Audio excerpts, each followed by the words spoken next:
Je vous invite maintenant à regarder avec moi ce que dit la parole de Dieu dans l'évangile de Luc, chapitre 9.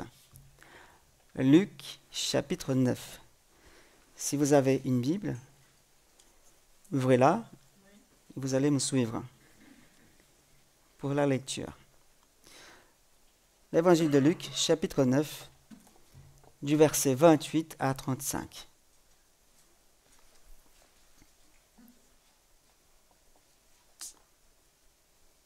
Il dit ceci, la parole de Dieu.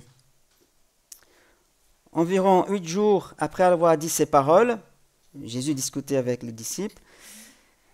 Il a pris avec lui Pierre, Jean et Jacques. Il monta sur la montagne pour prier. Pendant qu'il priait, l'aspect de son visage changea et son vêtement devint d'une blancheur éclatante. Et voici que 2 hommes s'entretenaient avec lui. C'étaient Moïse et Élie. Eux, ils apparaissaient dans la gloire. Ils parlaient de son prochain départ, du départ de Jésus, qui allait s'accomplir à Jérusalem. Pierre et ses compagnons étaient accablés de sommeil, mais restés éveillés. Ils virent la gloire de Jésus et les 2 hommes qui étaient avec lui. Au moment où ces hommes se séparaient de Jésus, Pierre lui dit, « Maître, il est bon que nous soyons ici. Faisons trois abris, un pour toi, un pour Moïse, un pour Élie. » Et lui, il ne savait pas ce qu'il disait. Il parlait encore quand une nuée vient les couvrir. Et les disciples furent saisis de frayeur et les voyant disparaître dans la nuée. Et de la nuée sortit cette voix qui disait, « Celui-ci est mon fils bien-aimé. Écoutez-le, écoutez-le, mon fils, le Messie, mon élu, dit le Seigneur. » Seigneur, nous sommes devant ta parole, qui est sainte, qui est puissante, qui est tranchante, qui nous parle, qui nous divise, qui nous sonde, qui nous transforme, qui nous amène là où tu veux qu'on aille, Seigneur. Cette parole qui est devant nos yeux maintenant, devant notre cœur, nous voulons que tu nous parles, Seigneur, à travers elle. Que tu nous conduises, Seigneur, vers tes eaux, afin que nous puissions boire de cette eau vive. Merci, Seigneur, pour cette parole que tu nous donnes tous les jours. Amen. Amen. J'imagine que vous connaissez bien ce passage. Cet épisode, quand même extraordinaire. Et dans ce texte-là, nous allons voir au moins 3 choses. D'accord? 3 choses très importantes. 3 types de spiritualité. Quelle est notre spiritualité? Quelle est ta spiritualité? Quel type de spiritualité nous vivons, nous, en tant que chrétiens, en tant qu'enfants de Dieu? Ici, on voit 3 types de spiritualité. La première, c'est la spiritualité de la montagne, du mont. La deuxième, c'est la spiritualité de la vallée, au pied du mont, de la montagne. Et enfin, on a la 3e spiritualité, celle de Jésus, notre modèle, celui qui nous conduit. Et là, on vient de dire que la Bible nous dit que Jésus est monté sur cette montagne pour faire quoi? Pour prier. Il a bien dit, il est monté sur la montagne pour avoir un moment de prière avec ses 3 amis, 3 disciples, les plus proches. Et là, on appelle cette montagne la montagne de la transfiguration, n'est-ce pas? Elle est connue comme ça. Nous ne savons pas quelle montagne elle était, si c'est le mont Tabor ou le mont Hermon, peu importe. Mais c'était une montagne où ils étaient tous les 3 pour prier. Et ce que nous savons, c'est que Jésus, il monte sur la montagne avec Pierre, Jacques et Jean. Et là, au sommet de cette montagne, Jésus est en train de prier. Et les disciples, qu'est-ce qu'ils font? Ils dorment. Ce qui passionne Jésus ne passionne pas ces hommes-là. Ce qui réjouit le cœur de Jésus ne réjouit pas le cœur de Jacques, Jean et Pierre. Ils dorment, comme il faisait assez souvent quand Jésus les a amenés pour prier, pour avoir un moment de silence dans la présence de Dieu. Et ensuite, on voit que la Bible nous dit que pendant que Jésus priait, l'aspect de son visage a changé. Ses vêtements commencent à briller d'une blancheur inégalée, que personne ne pouvait blanchir un vêtement tel comme celui-là à ces moments. C'était vraiment différent. Et ce moment-là de transfiguration de Jésus est comme un avant-goût du ciel. C'est comme si une porte s'ouvre devant les trois qui étaient là et Jésus, du ciel, un avant-goût de la gloire céleste future. Certains ont essayé de savoir comment ça se fait que Moïse et Élie sont là alors qu'ils étaient morts, qu'ils n'étaient plus sur la terre. Comment ça se fait? Certains même, j'ai rencontré un jour, ça fait longtemps, 15 ans par là, j'étais un nouveau converti, j'étais dans mon bureau, j'avais mon cabinet, puis, parce que je travaillais à mon compte à l'époque, et puis j'avais un client qui allait venir. On a pris un rendez-vous, il est venu, et puis on commence à discuter, et sur mon bureau, ma table là, il y avait ma Bible posée comme ça. Il a vu la Bible, il a dit, mais c'est une Bible ça? Oui, c'est une Bible. Ah, vous êtes chrétien? Oui, je suis chrétien. Oui, lui, il dit, j'étais chrétien. Ah bon? J'étais chrétien, comment ça? Ah oui, parce qu'en fait, vous savez, il y a plein de choses dans la Bible qu'on ne comprend pas assez, c'est trop difficile, trop compliqué. Et puis un jour, j'ai trouvé un épisode dans la Bible et j'ai cherché à comprendre comment ça se fait que, quel passage vous dites, où Jésus était transfiguré, et il apparaît Moïse et Élie alors qu'ils étaient morts, et on dit entre nous les chrétiens que les morts ne peuvent pas venir ici sur la terre, et comment ça se fait qu'ils étaient là? J'étais un nouveau converti, j'avais pas beaucoup de connaissances, mais oui, mais qu'est-ce que se passait? Pourquoi vous n'êtes plus chrétien à cause de ça? Oui, parce que j'ai posé cette question à beaucoup de gens, même à des pasteurs, ils ne savaient pas me répondre. Comment Moïse et Élie étaient là? Ok, on veut savoir ce qu'on veut, hein. Et puis je pense que tous ces gens il a posé la question, ils ont donné des bonnes réponses alors qu'ils ne voulaient pas entendre ces réponses-là. Il a dit, oui, je suis allé voir les spirites, et puis c'était eux qui m'ont donné la réponse. Oh là là, ok, c'est bon. On est loin là. C'est pour ça que j'ai quitté le mouvement, parce que je n'avais pas trouvé de bonnes réponses chez les chrétiens. Et maintenant, je suis un spirit, quoi. Ah, ok, dommage. Je n'ai pas pu aider cet homme-là, mais ça m'a beaucoup marqué, parce que ce passage, il a chassé cet homme de la bonne voie, mais parce qu'il ne voulait pas entendre. Et puis, on essaie de savoir comment ça se fait que Moïse est là, mais ça, c'est pas trop important. En fait, comme je vous disais tout à l'heure, ce moment-là, c'est un avant-goût du ciel. Et Dieu, en tant que Dieu puissant, il contrôle le temps. Le temps n'existe pas pour Dieu, soit le présent, le passé et le futur. Et du coup, il a ouvert le ciel à ce moment-là. Il a montré la gloire future où Moïse et Élie étaient déjà ressuscités. C'est plus simple comme ça, je pense. Et là, c'est pour ça que Jésus, il a été changé aussi, ses vêtements brillaient, son visage brillait, et les disciples étaient émerveillés avec cette image. Ils ont eu cette révélation de Dieu, qui était Moïse et qui était Élie, parce qu'ils ne connaissaient pas leur visage, de leur temps. Mais ils étaient au ciel à ces moments-là. Tout comme Jean, dans l'île de Patmos, il est monté au ciel. Il a vu la gloire future. C'est pareil ici, c'est un avant-goût du ciel, de la gloire céleste. Et Jésus permet que ces hommes-là voient cette fenêtre ouverte vers le ciel. Et là, on voit ces deux hommes très importants dans la Bible. On sait bien, on est d'accord. Moïse, le représentant de la loi, de la Torah, et Élie, c'est qui Élie? Le représentant de tous les prophètes de l'Ancien Testament, et le dernier, c'est-à-dire Jean-Baptiste du Nouveau Testament. La loi et les prophètes. Ça signifie que l'écriture culmine, pointe vers celui qui doit venir, Jésus. C'était pour confirmer que c'est bien lui, le Fils bien-aimé, l'élu. En confirmant par la loi, par les prophètes, et en troisième point, la voix du ciel qui vient, qui dit, celui-ci, c'est mon Fils. Quelle voix s'agit-il? La voix de Dieu, on sait bien. Et voilà que la loi et les prophètes sont là devant les disciples, qui culminent, qui dit, c'est lui la personne qui vous suivez, le Messie. C'était vraiment une scène inhabituelle, on est d'accord. Des simples pêcheurs, marins pêcheurs qui voient ça, ils se disent « Waouh, c'est magnifique, c'est incroyable, c'est extraordinaire ». Ils n'avaient jamais vu des choses pareilles.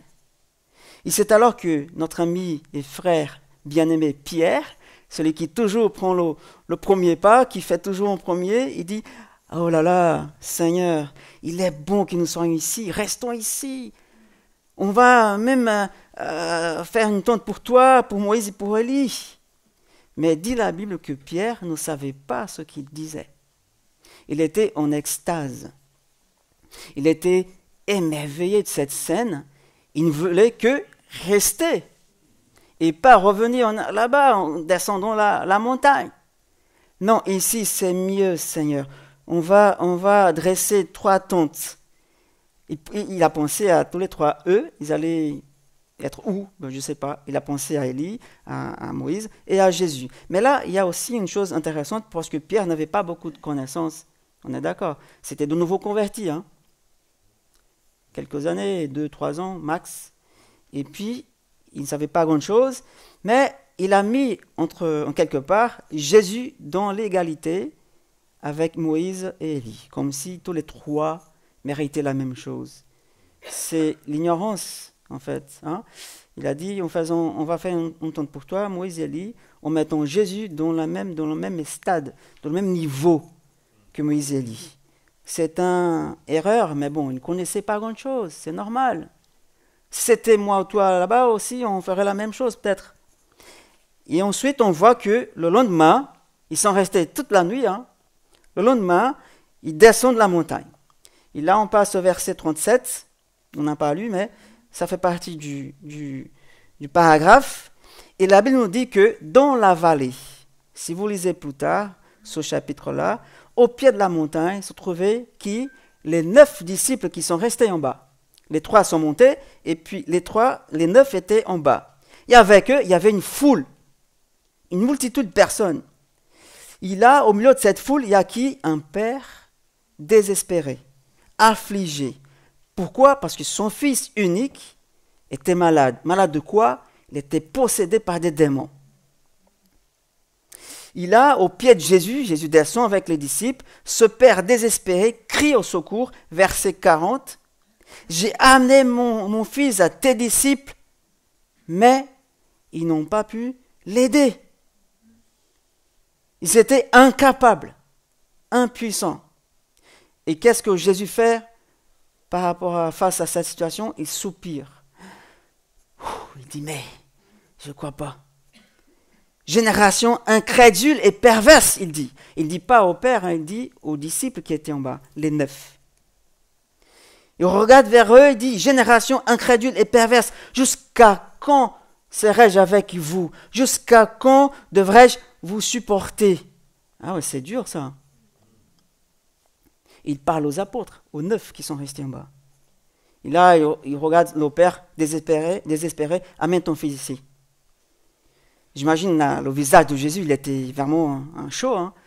Mais je ne crois pas que vous êtes encore dans ce niveau de foi. Amène ton fils ici. Et là, lorsque l'enfant s'approche de Jésus, dit Marc 9, l'autre passage parallèle, le démon s'agita dans l'enfant violemment. L'enfant roulait par terre, écumant et tout, écumé. Et Jésus lui dit, verset 38, je pense, chapitre 9, Marc, je te l'ordonne, sors de cet enfant et il ne rentre plus. C'est fini. Ne reviens pas. Et le garçon a été complètement, à ce moment-là, libéré et guéri. Instantanément. Par la parole de Jésus. Et la foule regarde tout ça, s'émerveille. De tout ce que Jésus faisait. Cette autorité qu'il a. Cette puissance. Et en réponse à cette scène-là, il regarde à nouveau les disciples, il leur dit, écoutez bien ceci. Le Fils de l'homme doit être livré entre les mains des hommes. Si on lit simplement comme ça, quel est le lien? Il vient juste de libérer l'enfant des démons et maintenant il nous dit, écoute bien ceci, le Fils de l'homme, moi, je dois être livré entre les mains des hommes. Mais les disciples, encore une fois, ils ne comprenaient pas cette parole. Ils n'osaient même pas poser la question. Ils avaient entendu, race incrédule. Ils ont fait silence, on ne pose plus de questions, on laisse là comme ça. Alors, on va voir ces trois types de spiritualité. D'abord, cette spiritualité de la montagne, les trois disciples qui étaient avec Jésus. Et là, on peut l'appeler la spiritualité de l'extase sans discernement, sans compréhension. C'est le cas de Pierre, Jacques et Jean à ces moments-là, parce qu'après ils ont appris, ils ont compris la chose. Mais pour l'instant, ils sont dans l'extase, mais ils ne comprennent rien.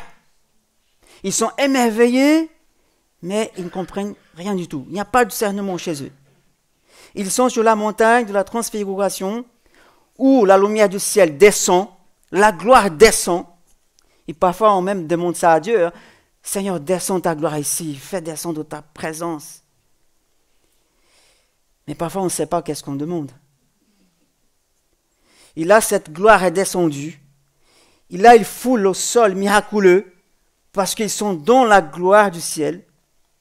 Ils voient les choses inexplicables, extraordinaires. Ils vivent l'anticipation du ciel sur terre, mais ils n'ont pas de discernement. Et là, on voit au moins deux choses. Ils ne discernent pas la centralité de la personne de Jésus. Lorsque Pierre dit, c'est bien que nous soyons ici, faisons 3 tentes, pour vous 3. Et là, il mettait Jésus sur le même pied de Moïse, Élie. Mais Jésus, on sait bien qu'il n'est pas simplement un grand homme, il est Dieu lui-même parmi les hommes. Et Pierre mettait Jésus au même niveau qu'un homme. Il n'avait pas encore ce discernement-là, cette compréhension. Et mes amis, il y a beaucoup de gens qui sont fascinés par des miracles. Il y a beaucoup de gens qui courent après les miracles, qui cherchent des moments d'extase, des moments qui nous font trembler et ressentir des choses. Oui, nous aussi, nous croyons aux miracles. Bien sûr qu'on croit aux miracles. On prie pour les miracles. Et là, on est en train de prier pour un miracle par rapport à notre projet d'église. Nous attendons des miracles. C'est normal parce qu'on croit à un Dieu de miracles. Le Dieu d'impossible. Mais les miracles, ou le miracle lui-même, n'est pas l'évangile.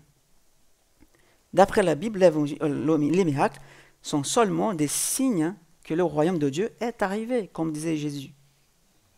Ce n'est pas la fin en soi, ce n'est pas le moyen, mais ça fait partie. Et Pierre, ici, Jacques et Jean, ils voient des miracles, mais ils n'ont pas de discernement de savoir qui est vraiment Jésus. Ils voient l'extraordinaire, mais ils ne voient pas Jésus tel qu'il est. Ils ne discernent pas la centralité de la personne de Jésus. Et deuxième chose, ils voient un miracle, mais ils ne discernent pas la centralité de la mission de Jésus. Pourquoi il est venu? Et lorsque Jésus descend de la montagne, qu'est-ce qu'il fait? Il guérit et délivre un petit garçon possédé par un démon. Et la foule s'émerveille, dit tout ce qu'il fait, que Dieu fait à travers lui. Et Jésus, encore une fois, se retourne vers les disciples, qui sont fascinés aussi pour cette scène de guérison, de pouvoir, de démonstration de pouvoir. Mais c'est là que Jésus leur a dit, écoutez, prêtez l'oreille à ces paroles-là. Moi, le Fils de l'homme, je dois être livré entre les mains des hommes. C'est pour ça qu'il parle de ça, pour leur montrer quelle est la mission de Jésus. C'est-à-dire, je ne suis pas venu simplement pour guérir les malades, pour chasser les démons. Ça fait partie, mais il n'y a pas que ça. Parce que vous vous souvenez, il y avait un moment que les gens de l'époque, ils voulaient mettre Jésus comme roi. Ils voulaient que Jésus soit leur roi pour chasser Rome, les persécuteurs d'Israël à cette époque. Et dans la pensée des disciples aussi, c'était le cas. Ils pensaient que Jésus c'était un commando, quoi. un soldat, un roi comme ça, un gouverneur. Mais non, ma mission, c'est pas que ça. Ma mission est aller à la croix. C'est pour ça qu'ils ne comprenaient pas. Cette réunion entre Moïse, Élie et Jésus, et l'ordre du jour, c'était quoi? C'était son départ à Jérusalem, comme dit la parole. Ils échangeaient par rapport au départ de Jésus à Jérusalem. Et partir à Jérusalem signifiait quoi? Aller à la croix. Parce que c'est là-bas qu'il va se sacrifier. Tous les trois discutaient, échangeaient concernant à la croix. Et Jésus est monté à Jérusalem pour être crucifié. Et c'est à la croix que Jésus a ouvert les portes de notre captivité. N'est-ce pas? Il nous a libérés de la captivité. C'est à la croix qu'il nous a rachetés par son sang. C'est à la croix qu'il nous a libérés des mains du diable, du pouvoir de Satan, du péché. Aujourd'hui, nous pouvons crier, nous sommes libres. Vraiment libres. Parce que Jésus avait une mission. Partir à Jérusalem pour aller à la croix. Mais les disciples, pour l'instant, rien. C'est à la croix que Jésus a brisé les chaînes qui nous ont emprisonnés. Il nous a rendus vraiment libres. Et maintenant, Jésus doit les avertir. Ne vous laissez pas séduire par ce programme séduisant selon lequel je serai simplement un messie politique qui guérit les malades, qui apporte de la nourriture pour les affamés. Non, je suis venu pour aller à la croix. Et c'est à la croix que je vais. Rien ne peut m'empêcher. Mais les disciples ne comprenaient pas toujours. Ils voient les miracles, mais ils ne discernent pas qui est Jésus. Ils ne comprennent pas ce que Jésus est venu faire et comment il va faire. Troisième chose, ils voient des miracles, mais ils ne discernent pas la centralité de leur propre mission à eux. Notez que lorsqu'ils ont vu cette gloire descendre du ciel, la gloire du visage de Jésus, les vêtements qui brillaient, Moïse, Élie, la voix, la Bible dit qu'ils sont tombés par terre, de peur. C'est bien marqué, ils sont tombés par terre de peur. Pas parce que c'était la présence lourde de Dieu, c'était l'Esprit Saint qui nous a jetés par terre. Non, ils avaient peur de cette image, de cette scène. Et là, il y a au moins deux dangers. Le premier, ce que nous appelons la peur de Dieu. Est-ce que vous avez peur de Dieu? Non, je parle de peur, hein? On sait bien la différence, mais est-ce qu'on a peur de Dieu? Ceux qui sont enfants de Dieu, non. Mais ceux qui ne connaissent pas Dieu, oui, ils ont peur. Au moins s'ils croient qu'il existe, hein, qu'il est réel. Mais bon, ici il y a un danger. D'abord, la peur de Dieu. Oui, on sait bien, Dieu, il est redoutable. Comme dit la Bible, il est saint. Saint et saint. Et même les séraphins, ils se couvrent les yeux devant Dieu. Mais ce n'est pas par peur, c'est par crainte. Respect. La révérence devant Dieu. Le roi des rois. Le Créateur. Mais nous, en tant qu'enfants de Dieu, non, on n'a pas besoin d'avoir peur de lui. Nous pouvons même courir vers lui dans ses bras. Comme disait souvent Jean-Jacques qui était ici, Dieu, il veut nous faire un câlin. Mais c'est bien ça l'image d'un père. Et on appelle Abba, papa. Non, on n'a pas besoin d'avoir peur de Dieu, mais on doit avoir du respect, de la révérence. Parce que toute spiritualité qui suscite la peur est une mauvaise spiritualité. Mais la vraie spiritualité ouvre la voie de l'intimité avec Dieu. Et on peut l'appeler Père. Et l'apôtre Jean a écrit dans 1 Jean 4, 18, « Il n'y a pas de peur dans l'amour. Au contraire, l'amour parfait chasse la peur. Car la peur implique une punition. Celui qui éprouve de la peur n'est pas parfait dans l'amour, c'est-à-dire il n'a pas connu le salut. Il n'a pas été pardonné par Dieu. Et si on est pardonné par Dieu, si on croit qu'on est pardonné, si on a demandé pardon à Dieu, on est enfant de Dieu et maintenant l'amour parfait est en moi et la peur n'y est plus. Je peux m'approcher avec assurance devant Dieu en sachant qu'il m'écoute et qu'il m'aime. Le deuxième danger, c'est l'irrévérence, c'est-à-dire la manque de respect devant Dieu. Oui, parce qu'il y a beaucoup de gens qui ont perdu le respect pour les choses de Dieu, de la présence de Dieu, pour le nom de Dieu. Pour eux, il n'y a pas de crainte devant Dieu. C'est le manque de respect. Et le prophète Habakkuk dit, Habakkuk 2, 20, l'Éternel, lui, est dans sa sainte demeure, dans son saint temple, que toute la terre fasse silence, dit le prophète. C'est-à-dire, il est le roi. C'est lui qui est assis au trône. C'est lui qui gouverne tout. Si un jour vous avez un rendez-vous avec, je ne sais pas qui, le maire, le président, je ne sais pas, comment vous vous comportez devant ces personnes-là? Avec du respect. On s'habille bien, hein, on ne va pas en short. Hein.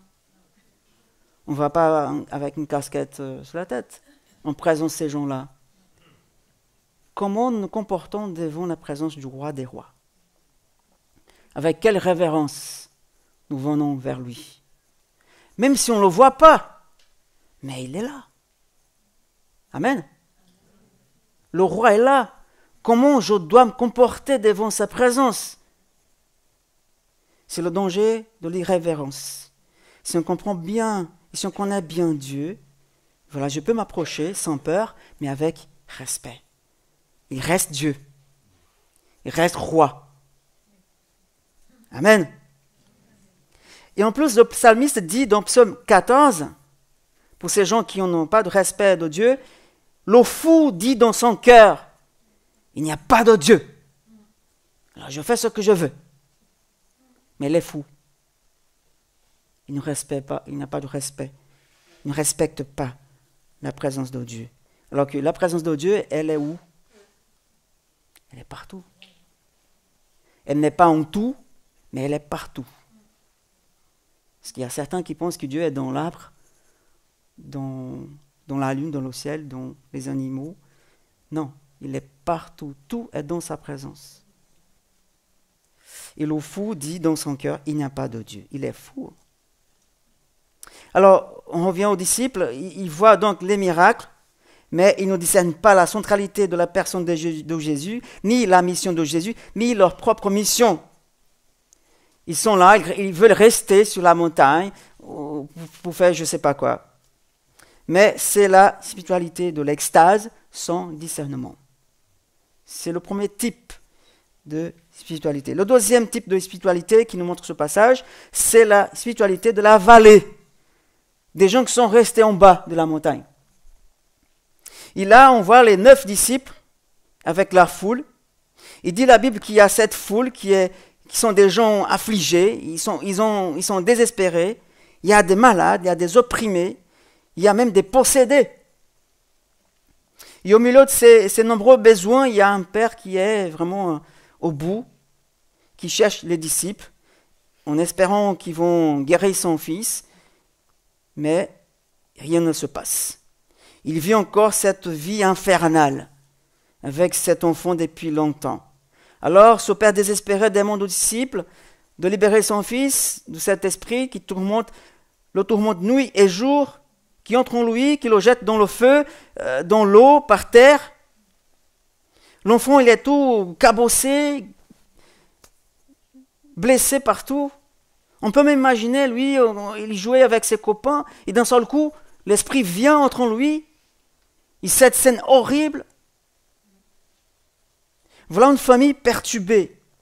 Il n'y a pas de paix, il n'y a pas de repos pour cette famille-là. C'est terrible. Et la Bible nous dit clairement que les disciples n'ont pas pu rien faire pour ce pauvre garçon. Alors qu'ils étaient des disciples de Jésus. Les apôtres choisis.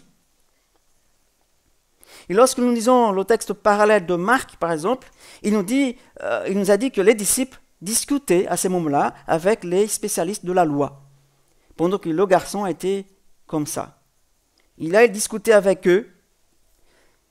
Et on se dit, mais de quoi il discutait avec eux? Bien sûr que la discussion, elle est importante. On peut avoir des discussions théologiques. On peut discuter de la Bible, c'est normal. Mais parfois, mes amis, on discute trop, on laisse le travail à faire. Vous comprenez? C'est du blablabla, en tant qu'il y a des gens qui ont besoin d'être libérés. Et on discute. On veut savoir comment ça se fait que Moïse était sur la montagne avec Élie, comment ça se fait que ça et ça, pendant qu'il y a des gens autour de nous qui crient au secours. Il discutait avec les maîtres de la loi, et vous savez, les maîtres de la loi, ils étaient des adversaires de Jésus.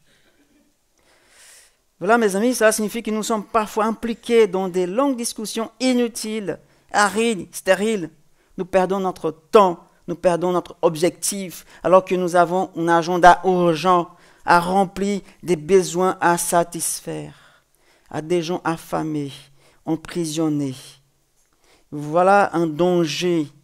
Et même Néhémie a bien compris ça à son époque, quand il disait ses ennemis sont venus le voir pour dire il faut qu'on discute quelque chose. Il a dit non, je ne peux pas, j'ai une grande tâche à accomplir, je ne peux pas descendre pour discuter avec vous, je ne peux pas perdre mon temps avec vous.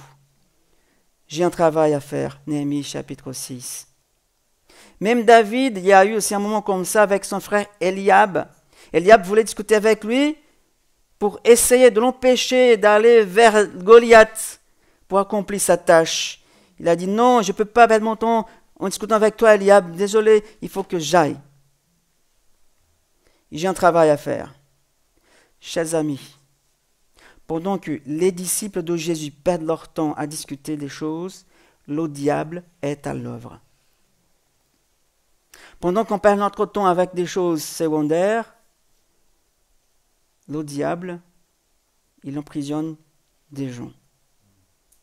Alors que les disciples ici se perdent dans les discussions inutiles avec les spécialistes de la loi, au lieu de prier et jeûner, au lieu d'aider cet enfant qui était opprimé par le diable, cette famille qui était opprimée, ils ne faisaient rien. Vous savez, la situation de cette famille était vraiment cruelle. Marc 9, 21 nous dit que le Père répond à Jésus, ça fait des années qu'il c'est comme ça, depuis son enfance. Parce que Jésus lui pose la question, depuis quand il est comme ça? Depuis qu'il est tout petit, peut-être même un bébé, je ne sais pas.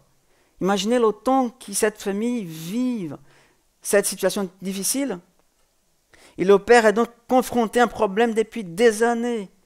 C'est l'angoisse, la peur, le désespoir, la honte. On imagine cette situation terrible.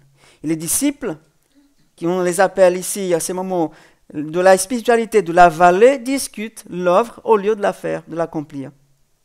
Ils passent du temps avec leurs adversaires alors qu'ils devraient libérer les captifs. Ils sont faibles, incapables, impuissants, alors qu'ils devraient mettre leur foi en action. Voilà la spiritualité de la vallée. C'est la spiritualité de la discussion sans pouvoir, sans puissance. Je vous pose déjà la question, on a vu deux types de spiritualité. Quelle est ta spiritualité? Quel type de spiritualité vous vivez maintenant? De la montagne, de l'extase, sans compréhension, ou de la vallée, sans puissance? Cela risque, c'est le risque que courent beaucoup d'églises aujourd'hui, y compris nous-mêmes. Nous débattons beaucoup de choses par rapport au travail qu'on doit faire, mais parfois on laisse de côté ce qui est vraiment nécessaire de le faire. Cette tâche que Dieu nous a confiée. C'est comme ces gens qui s'échauffent sans cesse, mais qui ne vont jamais sur le terrain. Ils sont bien chauffés, mais ils n'avancent pas, ils ne montent pas sur le terrain pour vraiment jouer. Ils ne vont jamais sur le terrain. Des gens qui accumulent beaucoup de connaissances, qui discutent des grandes choses, des grandes vérités de la foi, mais qui ne mettent jamais leurs connaissances en pratique pour libérer les captifs. Des gens qui disent avoir la foi, mais qui ne la mettent jamais en action. Hein, parfois, ça nous arrive. Hein. Ouais, j'ai la foi, nous avons de la foi. Mais on reste là. On ne fait aucun pas.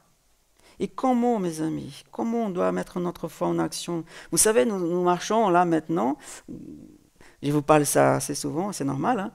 On est dans un projet d'église, d'acquisition d'un bâtiment. Quand je partage ça avec mes amis, c'est quand même ça, hein, le projet, il est vraiment audacieux. Ah oui, on est audacieux, on ose. Et nous marchons vers ce projet-là d'acquisition d'un bâtiment, c'est vrai.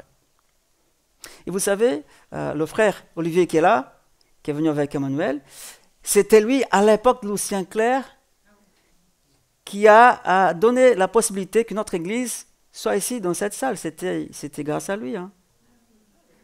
C'était lui qui a dit, oui, Lucien Clerc, vous pouvez utiliser la salle. Il était le curé de l'époque. Est-ce que c'est un signal? Non, c'est pas ça. C'est pas un signe. Mais c'est quand même quelque chose, hein, je vous dis, hein, je vous avoue. Ça fait combien d'années qu'on est ici? Pas nous, mais l'église. 27 ans. Quand même, hein, dans cette salle, grâce à Dieu. Et merci à nos amis aussi catholiques qui nous ont mis à la disposition.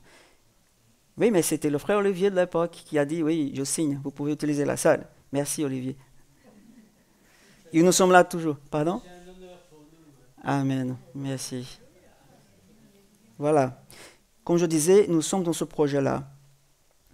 Nous avons déjà partagé le projet avec beaucoup d'églises ailleurs dans le monde, des frères et sœurs qu'on connaît, et on continue à partager. Hein, on lance le filet, comme on disait. On a mis une place cette semaine, une horloge de prière. Vous dites, je prie tous les jours, mais on a mis quand même cette horloge-là pour qu'on puisse vraiment, tous les 3 heures, prier pour le projet. Il faut prier sans cesse, bien sûr. On avait dit aussi que nous voulons vivre un miracle. Oui, parce que là, il faut un miracle, hein. Vraiment. Alexandre, il est d'accord, toujours. Hein. C'est vraiment un miracle. Hein. Monsieur le trésorier. Nous avons dit que nous comptons sur la grâce de Dieu, toujours en premier, mais nous comptons aussi sur la générosité des églises, des frères et sœurs, partout dans le monde, pour relever ce défi-là. Hein. On avait dit ça. Mais qu'en est-il de nous? De toi et de moi? Quelle est notre part? Avoir la foi? Oui. Et prier, c'est lié à la foi. Et quoi de plus?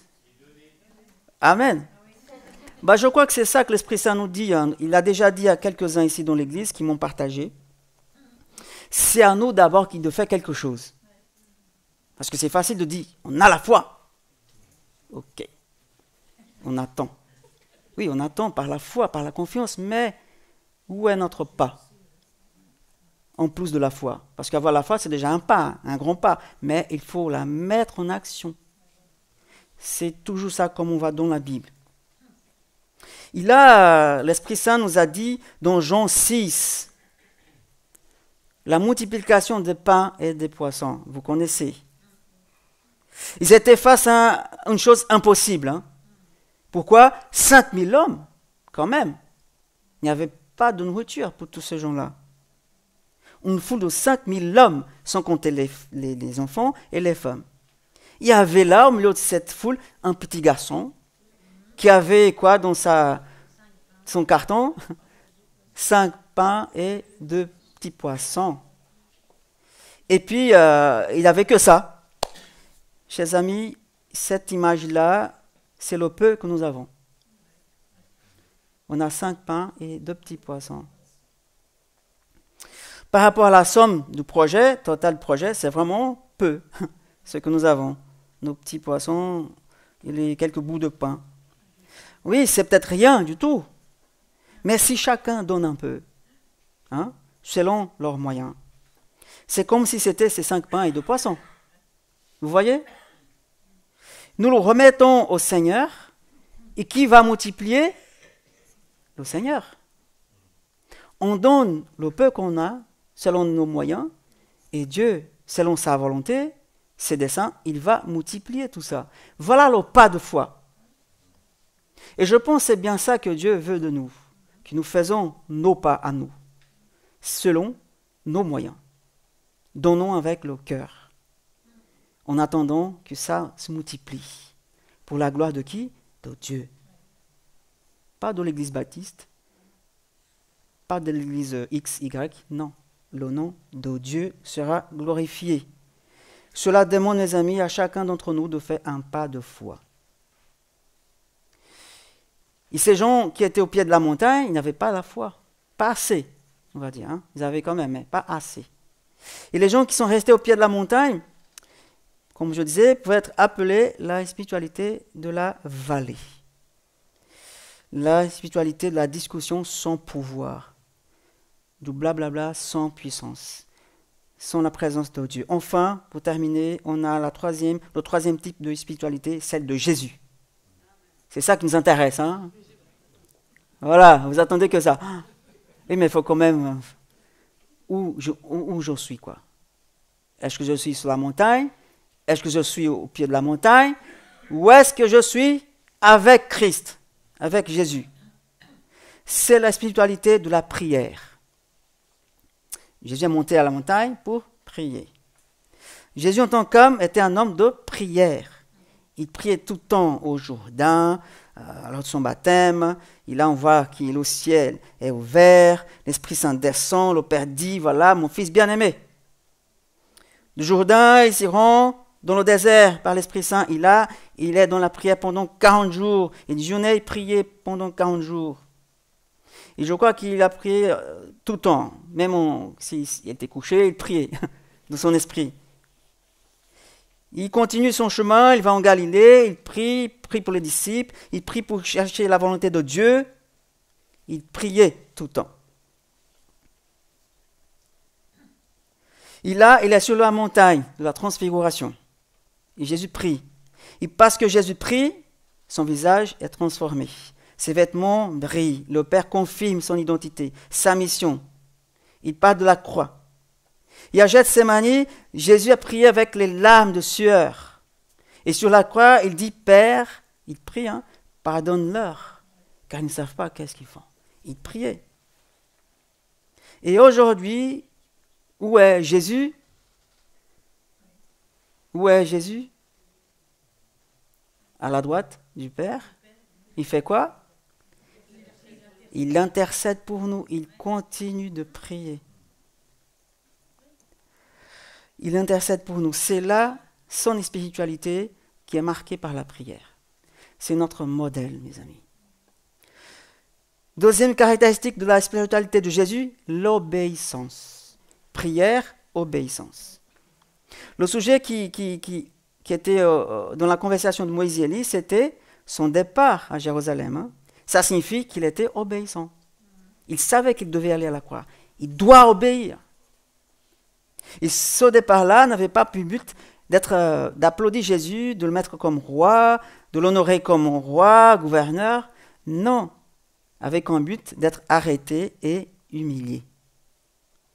Pour porter une couronne qu'on appelle la couronne d'épines, qui enfonçait son front, qui le faisait saigner, d'être cloué sur ce lit-là vertical, un lit de mort, ce moment d'horreur et de honte. Et l'Écriture nous dit que lorsque les disciples étaient captivés par les miracles, Jésus encore lui dit, écoutez, moi, je dois être livré aux hommes. En d'autres termes, je vais à la croix, n'essayez pas de m'arrêter, de changer mon programme. J'ai un plan éternel et ce plan s'accomplira. Et je vais vers l'accomplissement de ce plan. Et dans le verset 51 de Luc 9, il dit, lorsque le temps où il devait être enlevé du monde approcha, Jésus prit la résolution de se rendre à Jérusalem. Résolution intrépide, décidée, rien ne va changer le plan de Jésus. Personne ne l'arrêtera, personne ne le détournera, personne ne changera son objectif. Il est venu pour une chose, aller à la croix. Et c'est là-bas qu'il va. Et c'est à la croix qu'il va. Comme un roi se rend à son couronnement, il continue, il avance.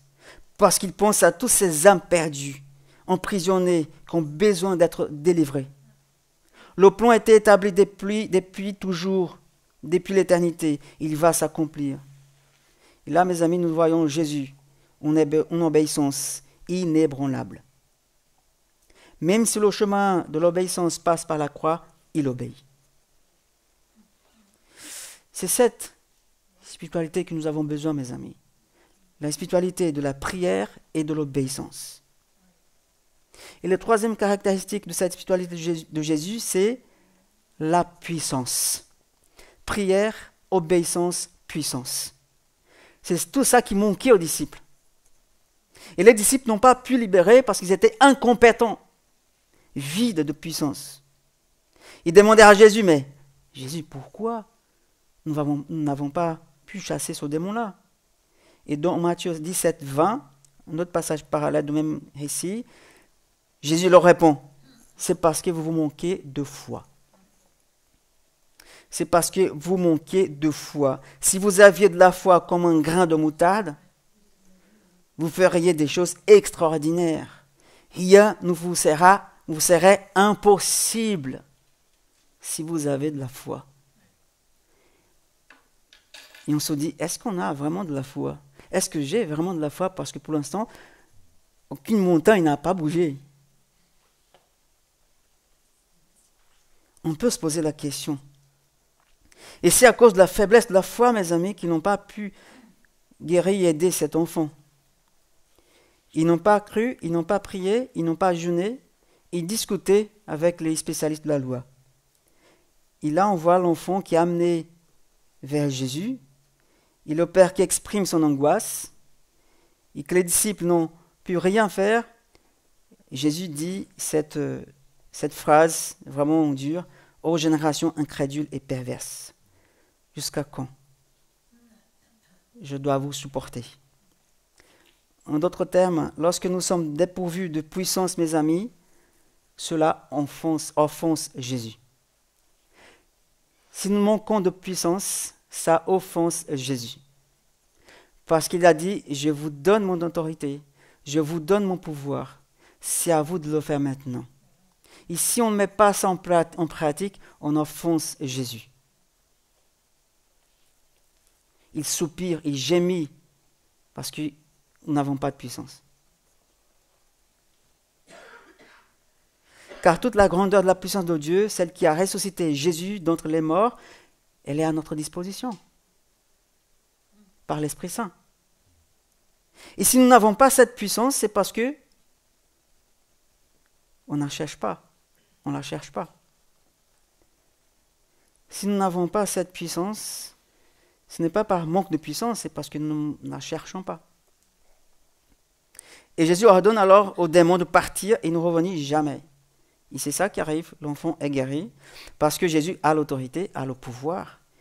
Le démon quitte le garçon immédiatement, il ne revient jamais, parce que Jésus a tout le pouvoir. Toute autorité, comme dit Apocalypse, dans le ciel et sur la terre. Les anges, les hommes, les démons se prosternent devant lui. Il règne au ciel, il règne ici, sur la terre, il règne même en enfer. C'est lui-même qui détient les clés de l'enfer, comme dit Apocalypse 1, 18. Il a toute autorité. Et pour lui, il n'y a pas de cause impossible. Et pour nous qui avons sa puissance, il n'y a pas de cause non plus impossible. Si nous avons la foi. Pour lui, il n'y a pas de captif qui ne peut pas être libéré. Pour lui, il n'y a pas de malade qui ne puisse pas être guéri. Pour lui, il n'y a pas de pécheur qui ne puisse pas être sauvé et pardonné. Il a tout pouvoir au ciel et sur la terre pour toujours. Amen. Et c'est lui qui nous suivons. C'est lui qui vous suivez? C'est lui qui tu suis? C'est lui ton roi? C'est lui ton Dieu?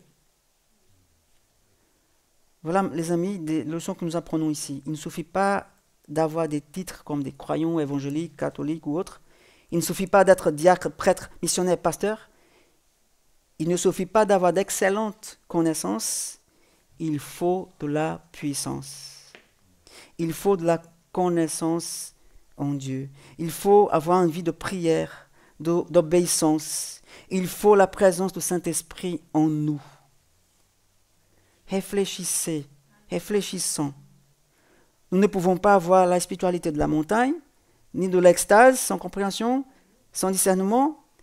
Nous ne pouvons pas avoir cette spiritualité de la vallée, qui discute beaucoup, mais qui ne fait rien, qui sont incompétents.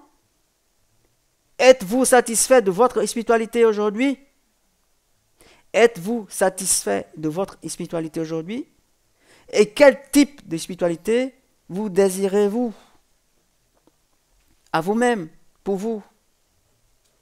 Et là, Jésus nous dit, imitez-moi. Imitons Jésus, sa spiritualité. Une spiritualité qui se manifeste par la prière, l'obéissance et la puissance. Prière, obéissance et puissance. Voilà ce que Dieu désire pour nous, mes amis. Pour toi, pour moi, en tant que disciple de Jésus. Où tu es avec Dieu? Où tu es dans tout ça? T'es loin ou t'es près? Que Dieu ait pitié de nous, qu'il nous fasse grâce, qu'il s'est réjoui de notre spiritualité, que nous ne soyons pas des enfants, mais des adultes matures, pour accomplir les plans merveilleux de Dieu ici dans cette terre. Prions.